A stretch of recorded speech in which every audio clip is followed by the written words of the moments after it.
Hey everyone, we are back for part 3 of the Haunted Mansion Ghost Tour.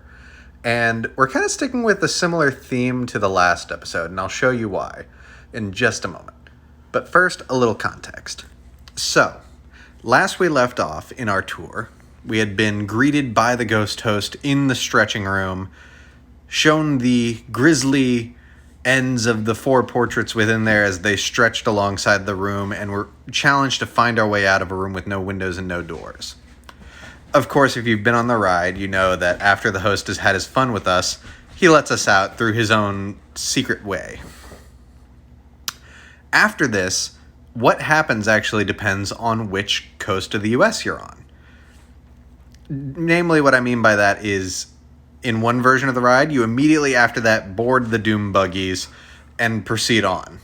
However, in another version of the ride, you don't quite board it yet and pass today's subject before actually boarding the ride. On the other coast, you'll just pass them while you're in the doom buggy ride vehicles. And I'll show you what I'm talking about. Yes, as some of you might have gathered if you've been on the ride, we're talking about the changing portraits today. See what I meant about a continuing theme? So, like I said, depending on which one you're riding, the California or the Florida version, you will pass these either way, just depends if you're already on the ride or not. And these are a number of portraits that, while at first appear normal, as lightning flashes, they start to change before your eyes, just briefly with the flash of lightning.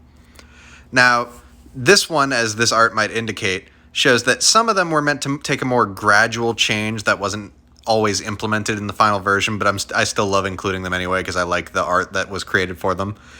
And this first one we're going to talk about is Miss April through December.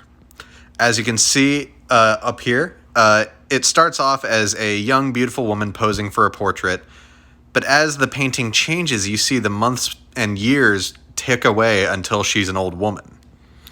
Again, just kind of starting off as seemingly a normal portrait, becoming more gruesome as it goes along. Very similar philosophy to the stretching portraits. Next up, we have the Flying Dutchman, named after the infamous ghost ship that anyone familiar with the Pirates of the Caribbean film franchise probably knows by heart. And this one, it's very straightforward but effective. It starts off as a regular sailing ship, but when the lightning flashes, the sails are torn to shreds. The sea is much rougher and tossing the ship around. It's a ghost ship. Again, like I said, this one's simple, but I really enjoy the aesthetic of it. Then we have Medusa. Again, very self-explanatory. Starts off as a young woman in a Greek background from the look of it.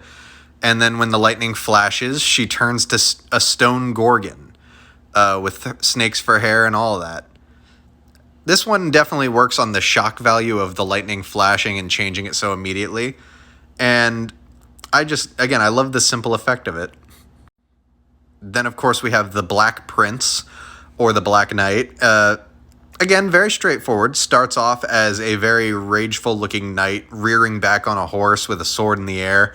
But as the lightning flashes, he becomes very skeletal and phantasmal and ghostly and other synonyms.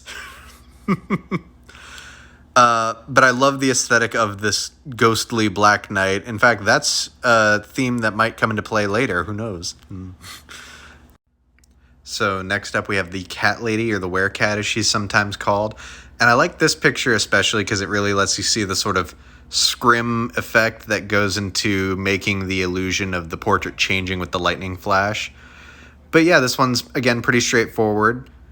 Starts off as this gothic-looking woman lounging on a couch, clutching flowers in her hand, but as the lightning flashes, she transforms into a white tiger with a bone instead of the flowers, and claws and fangs raised. I think it's kind of funny I saved this one for last, because you would actually see this far earlier than any of the other portraits we've shown today. This one, simply known as the Aging Man, would appear in the foyer when you first enter the mansion before you even enter the stretching rooms. And it simply depicts an aging man who starts as a young man and, similar to April through December, ages until he's nothing but bones. Now, the interesting thing here is that, being that this is in the foyer and not in the hall with the rest of the portraits, it's not beholden to the lightning effect of the others, and you actually do see him slowly age in phases. The other interesting thing is that many people have, over the years, if conflated this to being Master Gracie, the supposed owner of the mansion when it was occupied by living inhabitants. Now, while this has never been made officially canon, it was used as the design basis for Master Gracie in the 2003 Eddie Murphy Haunted Mansion film. Who knows if we're going to see anything like this for the upcoming July 28th release of the 2023 Haunted Mansion? We'll just have to wait and see. But it is one of my favorite portraits in the mansion, mainly because you do get to see that aging effect. You get to slowly notice it more than anything, because it's not immediately apparent. You just start to see little wrinkles form along him until then his hair falls out and he becomes a skeleton. I think it's a great effect that eases you into the spookiness of the mansion. And yeah, that's the changing portraits.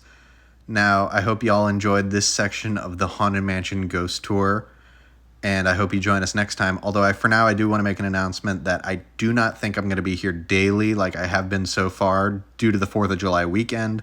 But we'll see. I'm still going to try to get something out, but it's probably not going to be one every day over this weekend. In the future, we'll decide what that means, but trust that I'll be back next week at the very latest with more of this. So stay tuned until then, and we'll see you next time.